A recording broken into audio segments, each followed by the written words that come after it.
Hello and welcome back to the channel. And as you can see, we've got the bike loaded up for another camping trip. We've got the roll bag on, we've got the saddle bags on, and we've got the little tank bag on. So today we're going to go on another Monkeywood Moto camping special. So all I've got to do now is grab some breakfast, get the bike gear put on, and then we'll bring you back when we're out on the road and I'll explain where we're going, what route we're taking, and what we've got planned. So it should be a corker. We'll see you in 5.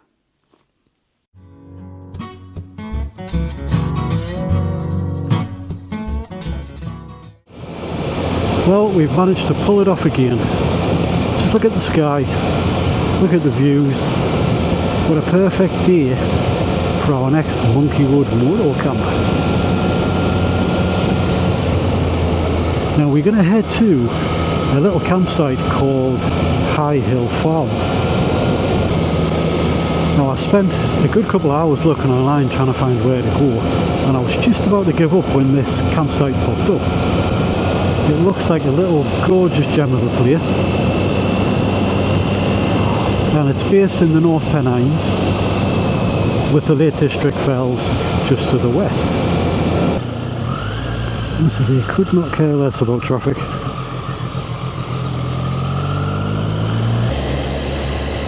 Well, what I didn't realise is we've got the added bonus of passing through Alston Town Centre. Cracking little town this. It's your typical English countryside, hidden away little town.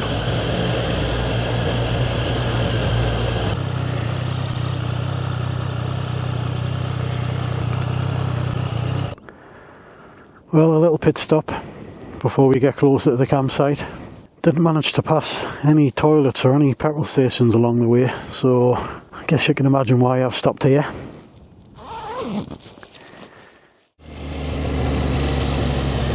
And I think this is it. There's the sign, High Hall campsite.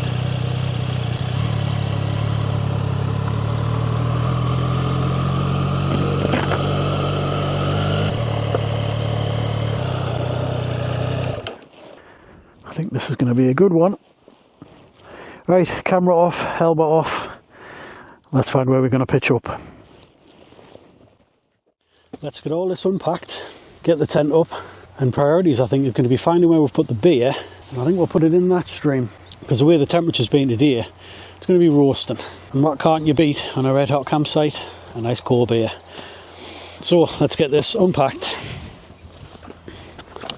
The quicker we get this done, the quicker we can chill out.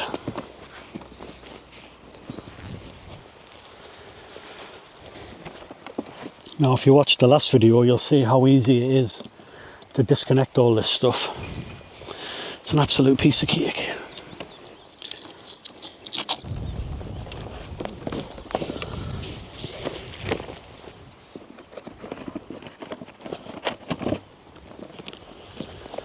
So first things first, let's get the tent out. I am usually quite an organised packer, and I did set off with the best of intentions. But I do know by the end of the packing I was shoving anything I could in any space I could find. So I don't know what's going to fall out here. But there's the priorities. And here's the tent. The trusty Van Gogh Scarfell. Now before I unpack anything else, I need to find where I've put the hammer. I'm fairly certain the hammer's in one of these bags. Not that one. Nope, not in there. So I'll put it in the tank bag. Well, after unpacking almost everything, I found it in the end. So let's get cracking. It was only about 3 or 4 weeks ago, or a tad long, that I last had this tent up. Thinking if we put it in a fairly central space here, obviously we've got the bike there, we've got the table here, and then we can have the fire pit down there. Right, let's start by getting a couple of the end pegs in. Hopefully that's one of the corners. Now to find the other 2 corners. So the idea is we'll have one of the doors facing straight out onto the stream. Oh, the simplicity is definitely what attracted me to this tent. There's one through just like that. And then on to the next one. Job's a good one. Before we get any more of the tent put up, priorities. See if we can find a decent spot to put them. Try not to fall in.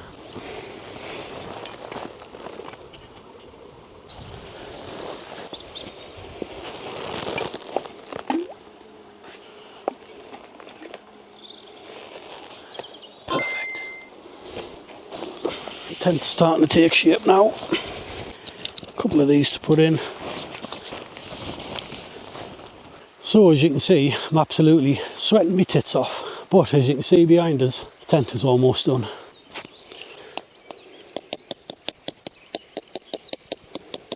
Now it's actually a relief that the sun's gone in temporarily, because as you can see, absolutely sweating here. I knew it was going to be warm, but I didn't think it'd be this warm. So now we've just got to attach the inside sheet, and it looks like I left it on last time. Champion! What a bonus! When I arrived at the campsite, I had a good chat with one of the owners, really nice lad. Now I'm terrible for names, I forgot your name, so sorry if you're watching this video. But we had a good chat about the campsite. It looks like I'm going to be the only one here tonight. Well, that's the airbed done. And I've actually decided, last minute change of plans, that I was only going to bring this summer sleeping bag again. But I think, considering how warm it is right now, I don't think we'll need anything else during the night. And not forgetting the inflatable pillow. Now, one thing I didn't mention in the last camping video is one of the most essential pieces of camping equipment you're going to need. And that is the side stand hook. And that just stops it from sinking into the ground or gradually leaning over more and more to the point the bike just falls over. Well, that's the tent put up, everything unloaded, everything tidied up, and now we can relax. It is such a tranquil sight. I think I would go as far as saying already this is now one of my favourite campsites. I'll give you a quick look inside the tent. So we've got our bits and pieces, our food, the bike gear, and then the beauty of this tent, you've still got all this space here. You can actually get a chair I brought along inside there, so if by some miracle it does rain, we can sit inside in relative comfort. Now, when I was chatting to one of the campsite owners earlier when I got here, they did say that the Firewood and the shop itself is all around on a honesty system. So what that allows them to do is leave the shop open, leave the firewood to hand, and it's purely reliant on the people camping here to leave the price of the item. Because that's one thing with camping and campers, they generally are laid back, honest and friendly people. So let's see how much this camp wood is. So it's around here somewhere. What does it say? £1 per bucket. That's not a bad price at all. That's the money safe. Now I don't fancy me chances of carrying that bucket all the way back down there. So just as well, we've got a wheelbarrow. I'll put the funds in the box.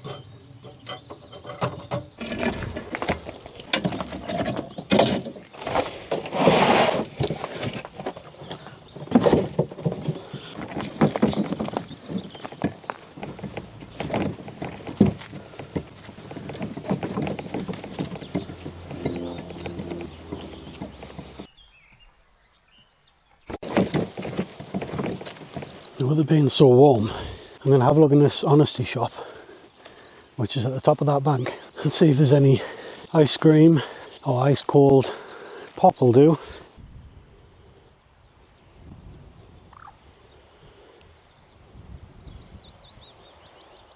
Definitely going to have to get back into the gym. So unfit now. Anything that's more than a mild incline is an absolute killer. I think the shop's just behind that door. Really nice looking place.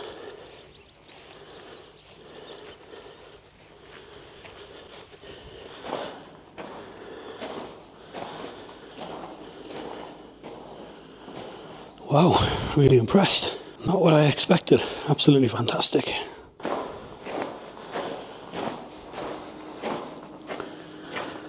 Oh, ice cream. Well, there's the price for the ice cream. £3 for a little tub.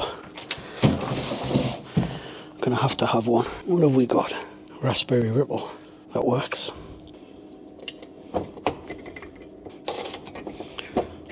Thank you very much, Mr. Honesty Shop. You can just about see where I've pitched up in the bike down there. And you can see I've got the whole place completely to myself. I always said the best thing about camping was cracking open your first beer. But I think after a day like today, with the heat we've had so far, opening your first ice cream definitely tops it.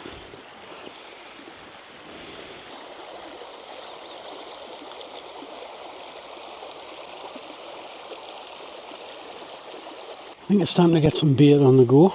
We'll get this fire maple stove set up, which is pretty straightforward. Really good bit of kit. Take the safety off.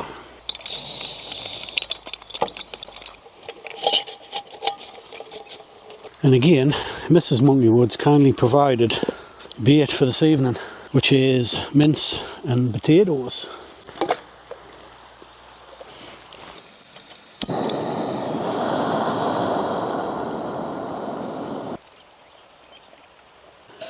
Now, if you watched the last camping video, you would have seen that I did a little shout out to Warburton's, and as ever, here I am again with another pack of Warburton's buns. Now, I haven't heard back from them, so I dropped them an email a few days ago. I'll put it up on the screen somewhere, and with a bit of luck, someone will get back to us.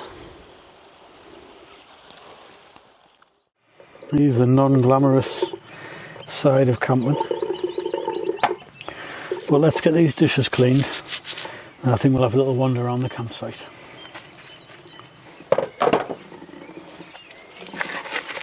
Well, as promised, let's have a little look around. I think we'll start by having a close look down by the stream. So from what I can tell, this runs through the campsite. Let's follow it a little bit further down.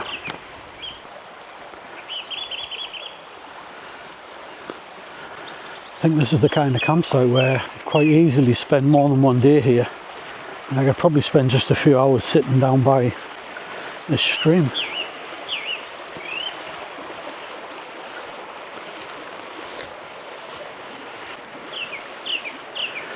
I have been half tempted to dip my feet in it, because all I've got is my motorbike boots. And they do an incredible job of keeping the heat in.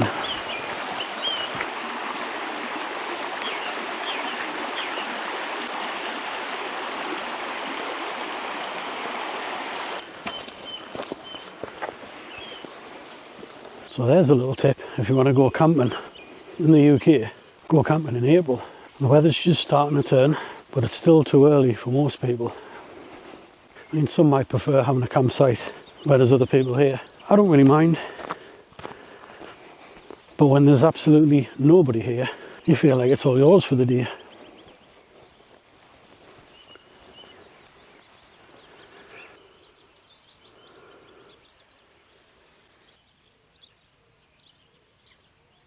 Now, we've already been up to the top of the bank, which is just that way up there. So that's where there was a barn house with some activities, more showers, and we're just heading over here where there's this rustic American style caravan. Now, this doesn't look half bad. Looks like it's got its own hot tub, you've got a fire pit, you've got your outdoor bench. Let's see if we can sneak a little look in here. Mrs. Monkeywood is not the biggest fan of camping, but I think this could be somewhere that might just slightly sway that opinion.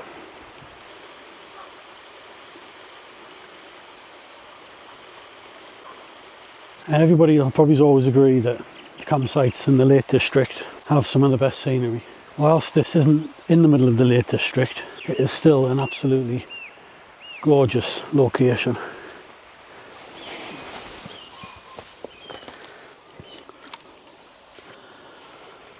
ice cold.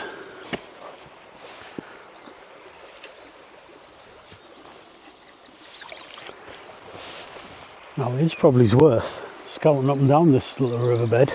Wonder how many more cans of beer I can find where people's left or lost. And finally, time for a beer.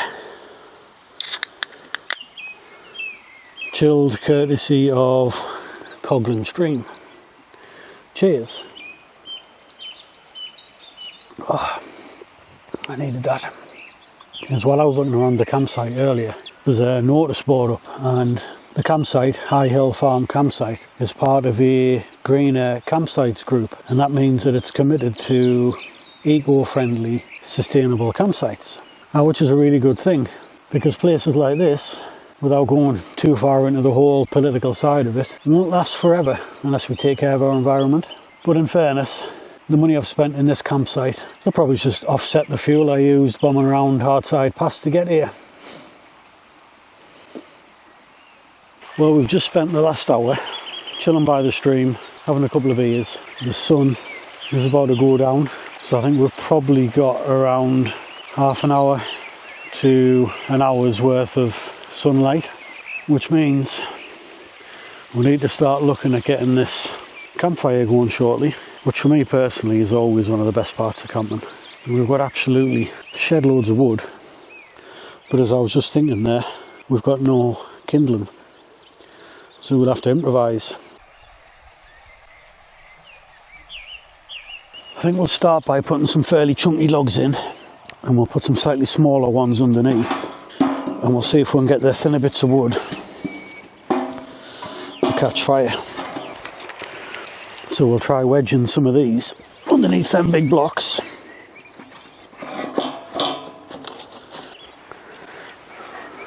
Right, let's give it a go.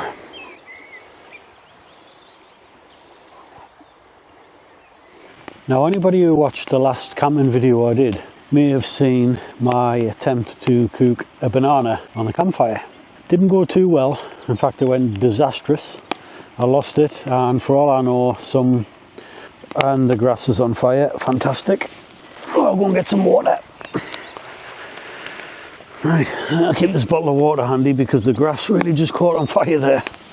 Aye, so I was saying, if you watched the last video I did of camping, you would have seen I tried to cook a banana which failed miserably. So this time I've gone for something a lot more traditional, and you can't get much more simple than a potato. So it's wrapped in tin foil, so I'm hoping I can just sit it on top of here and we'll pull it off with a stick later. Let's see how that cooks. I'm sure it'll be fine. Can't really go wrong, can you, with a potato? Now the weather's picking up, I'm going to be getting out on the road a lot more for more camping, and I'll try and get more creative with the stuff that I cook. One thing I wanted to discuss during this video is the bike situation.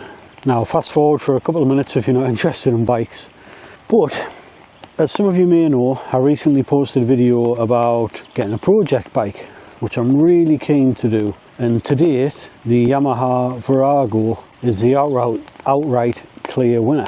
And I would love to buy one of those, turn it into a bobber, and maybe colour it in the Monkeywood Garage colours with a few decals on it. I think that would be a fantastic project. However, as I've been out for a couple of camping trips this year, a couple last year, what I've realised is, with the bike I've currently got, which is the Street Triple 765 RS, absolutely fantastic bike, I really am pushing it to its limits for what it can do in terms of camping. I mean, I haven't got space for like another pair of shoes. I've got to walk around in my motorbike boots, which is fine for this kind of thing. But if you're going further afield, you really want some other kind of footwear, and that's just one example. I can only carry really enough food for 1 or 2 nights. There's not really anything I could take out of what I've brought, which brings us on to the dilemma I've got really, because I'm after 2 things. One, a bike that I can go touring and camping on, and 2, one that has, I don't know why this is, I'm just after a bike that's got a burble to it. Now, the Street Triple sounds fantastic, and it screams and it plays a fantastic song when you're giving it some stick, but it hasn't got that burble sound. which leaves us in a position of, do I have to reconsider keeping the 765? Do I maybe trade that in and get something like a Transalp or a Tiger Sport, and then leave something in the budget for a bike that has that distinctive burble that I'm after? Not really sure. Bit of a crossroads when it comes to which direction to take with motorbikes. I'm building up the confidence to either head across on the ferry or get the train across into France and then ride down into Spain and potentially further afield. I just feel like the Street Triple is probably not the right bike for that. It's a tough one. Right, let's try and get this potato off here. Oh, I can't even get that close, it's that hot. Oh, we've got it. Right, I think we'll set that down for a little while to cool down because it looks fairly well done. Now it is nigh on pitch black, believe it or not, but I've just remembered that these cameras come with a super night mode which I've just switched on, so it makes it look like the background's actually a lot brighter than it is, but it means you can still see my ugly mug. Alright, let's see if this potato is ready to eat. I don't know how well you can actually see that. Right, let's get some pepper on there. Pepper in the back of my throat. Holy shit. Oh, but that's one tasty potato. I don't know if the microphone's picking that up, but the wildlife in the background is going absolutely insane. Sounds like a wild pack of dogs, some sort of ducks, and some other high-pitched animal. So whether or not we're going to get a visit during the night, we shall see. Normally in campsites, at least in this country, it tends to be rabbits. They'll find a way into your tent and try and nick your buns.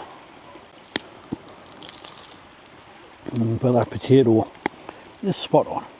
Well, it is almost time to call it a night. It's getting close to 10 o'clock, and obviously we've got the ride home in the morning and we've got to pack up all the gear. Now, I will have to look who recommended it because I can't remember offhand, but somebody suggested on the last camping video that I buy one of these, which is basically a extendable, that's not going to happen, pee bottle. So when you get up in the middle of the night, which you inevitably will, especially after a couple of beers, there's nothing worse than trying to put your boots on and everything else to go to the toilet. Well, I think that's a wrap for tonight. All we've got to do is put this fire out and head to bed, I think.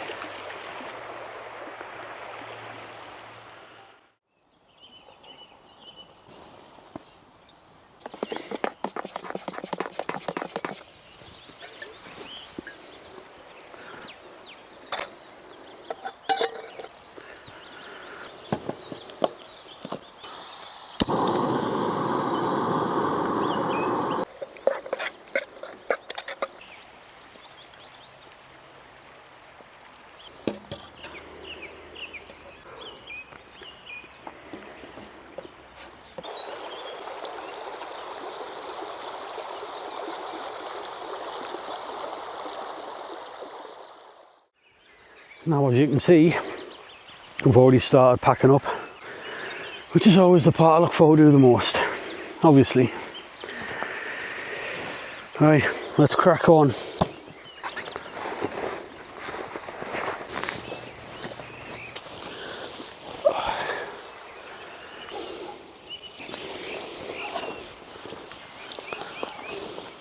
Well, that's most of the stuff taken out of the tent.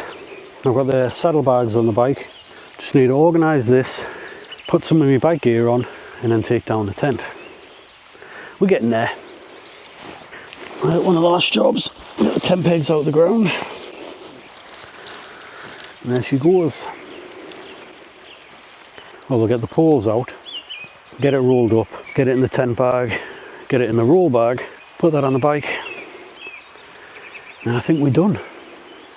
Well, that's the tent packed away, and as you can see behind us, the bike's all packed up. All I've got to do is put the roll bag back on, put my bike gear on, and then that's it for today. So with it being such a scenic route back, I'm going to put the music on and just enjoy the ride. Probably have to do a stop for petrol somewhere along the way. But it's been a fantastic camp, and the campsite, as you can see behind us, first class. definitely see me come back here again in the future. But until then, thanks for watching. Hope you've enjoyed the video. Cheers.